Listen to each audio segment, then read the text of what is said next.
Arjen, magiging Key Angels na at may project agad. So, ramdam ko kay Kalingap Edo ay sobrang proud po siya kay Arjen sa kabila ng mga pagbabash, at nababash din po siya.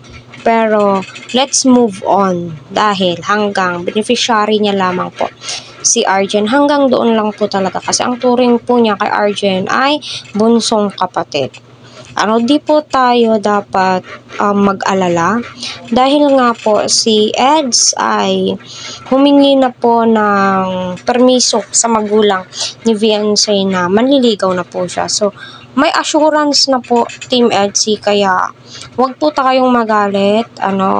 Kung ayaw nyo naman po, better to skip this video na lamang po. Kasi yung tinitignan ko po dito is para kay Edu. Kasi isa po to sa mga masasabi mong achievements niya. Kasi nga po, si Arjen ay isa po niyang beneficiary at sa Arjen din po yung nagpa-viral sa kanya.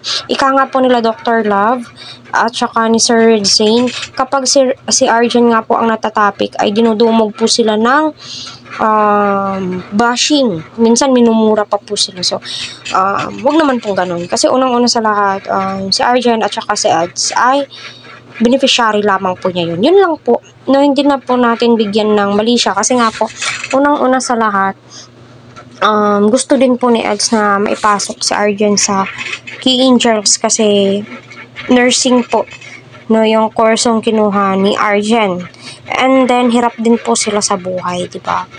So, good kung ipapasok ni Kalingap Rob, para din po yan sa kinabukasan kasi paglingap naman po yung gusto natin, yung malingap po silang lahat, yung pagtulong naman po talaga, either you like it or not, mas madami ang bumoto na ipasok si Arjen sa Key Angels,